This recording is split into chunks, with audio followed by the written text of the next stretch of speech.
Hi, and welcome to Gear Wednesday here on Friendly House TV. My name is Michael, and in this video I'm gonna give you a quick overview over the brand new Native Instruments Maschine super compact version Micro MK3. So first we gotta look at the differences between the predecessor Maschine Mikro MK2 and the Maschine Mikro MK3. The most obvious difference, I think, is that we have a little OLED display here, which is even smaller than the previous one, and a little encoder underneath. I do want to mention that Native Instruments kind of switched their focus regarding the target group for Maschine Mikro. So therefore they minimized the functions to make it the most user-friendly for people who have never been using Maschine or Maschine platform before.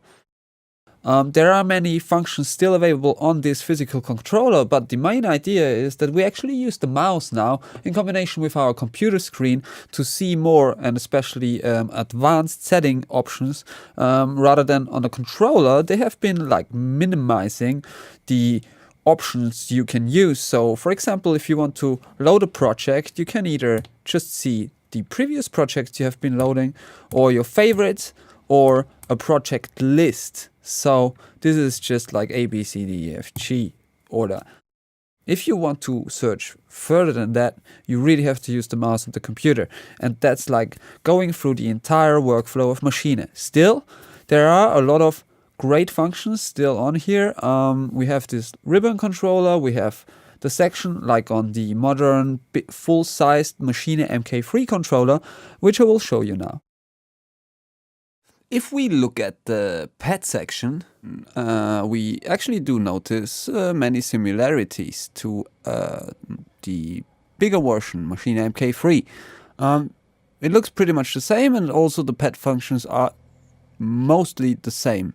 I got told that the pads are actually self-developed by Native Instruments now and are actually not precisely the same ones as we find on the bigger version. Still, I do have to say, if I touch it, the response is pretty nice, and I really can't tell the difference. I do have to mention that the MK3 is like standing right next to that one here right now. Then we find the same layout on usual Maschine setups right now. So we have the pad modes where we can actually have like a contact instant loaded here on this pad right now. We can trigger single samples or a single note.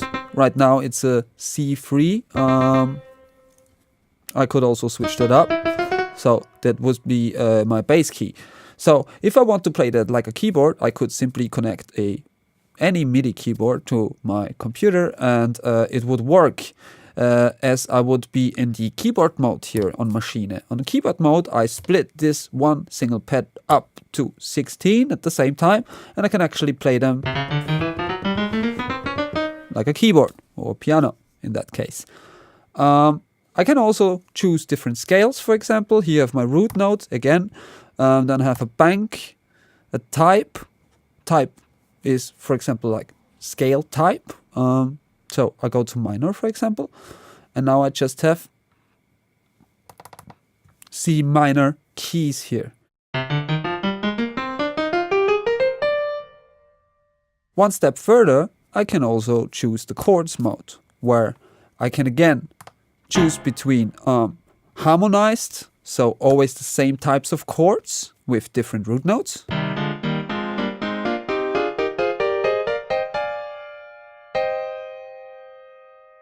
Or I can also choose a chord set. Chord sets are chord progressions, pre-sorted chord progressions by Native Instruments. They sound like that, for example. This was the the sixth minor chord. We have 8 major chord sets, which are usually 12, and 8 minor chord sets for each root key. So we have 16 by 12, and that in all octave ranges. There's a big disadvantage with these chord sets, I do have to say. If we compare it to a Steinberg Cubase chord track, for example, we do not have the option to either customize our chords. So let's say I would want a C minor chord here and a F minor chord here. I couldn't choose that on my own. We really have to take what Native Instruments is providing us, but we can't customize that thing. There are several other software platforms like Cubase where you can actually do that. That's really a big thing I'm still missing here, and I think many other people do so as well. But still, it's a great function to start a track with, and you can always go to a further DAW such as Ableton Live, Logic, Cubase, or any other comparable software platforms. So on the other side of those pads, we still have the same functionality as on the big controller. So we have an overview over our scenes. We only have one right now. We could also go one step further, and scenes can contain several pattern combinations, and therefore we can have individual patterns for each group. And group contain 16 pads, which can be 16 samples, 16 samplers, or 16 audio tracks, or 16 MIDI instrument tracks, which control external MIDI instruments such as a analog synthesizer keyboard, or also a VST or audio unit plugin such as Contact. Here in my case, I have Contact opened here on the first pads. So we have events, we have variation, we can duplicate patterns and tracks. That takes a little bit because it's obviously loading another instance of Contact. We still have select, solo and mute function. The only thing we're really missing here, which is like a major thing, is that we don't have those 8 A to H group buttons, but we can actually switch between them thanks to this group button here. And here we have group A, B, C, D, E, F, G, R, and we can go further on several pages.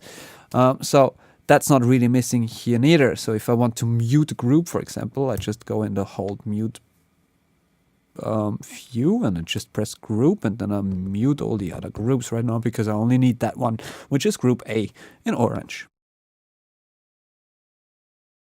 I'm not really missing anything here. It's just really if you want to dive into some menus here, you can still access most of the parameters, but on a Contact, I would be quite depressed to use all the parameters or go through all the parameters here with this little encoder and these arrow buttons.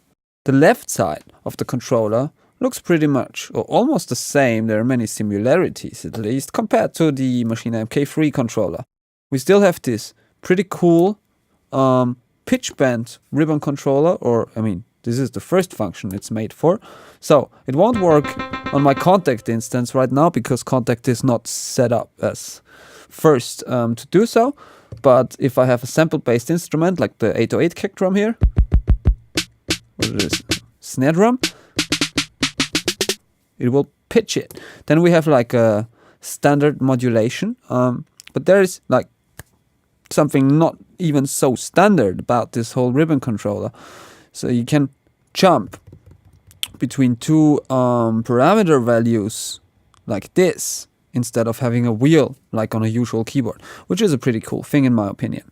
Then we have these perform effects, which are affecting the entire group and cannot be recorded as easily, but they are come in really handy for performance or live situations. So we have a bunch of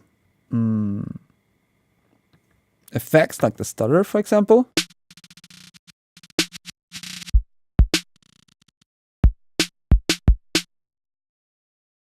When we use that on a keyboard, it will sound like this. So with Shift Effect Select, we can actually select the effect. So it actually kind of reverses it and repeats like a kind of section. And then we have the notes section where selected notes, doesn't matter if they're chords or like some keys I select. It actually scrubs through all the selected keys on this ribbon controller, which is pretty amazing.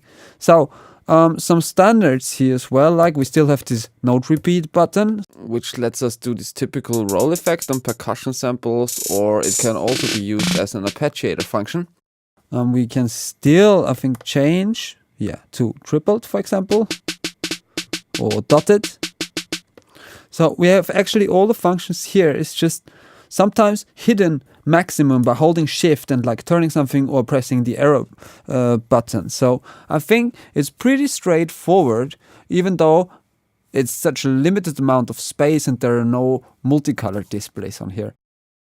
So overall, we have all major functions on this Maschine Mikro MK3 controller, and it looks pretty steady and nice. We don't have an audio interface in there, but I mean, that's not a surprise. The Maschine MK3 big controller was the actual first version, or is the first version with an actual audio interface in there. We still have like the ability to sample on here, but we can only like start a recording, but all the slicing and editing options are actually only available through the screen and the mouse. But still, again, I think Maschine is generally a wonderful instrument to perform with, which combines like all hardware-based workflows with computer-based features and advantages. And yeah, apart from using Contact and like all those kits on here, I still like the fact that we can actually control different external instruments on or from the Maschine without touching the mouse too much, at least during the performance stage.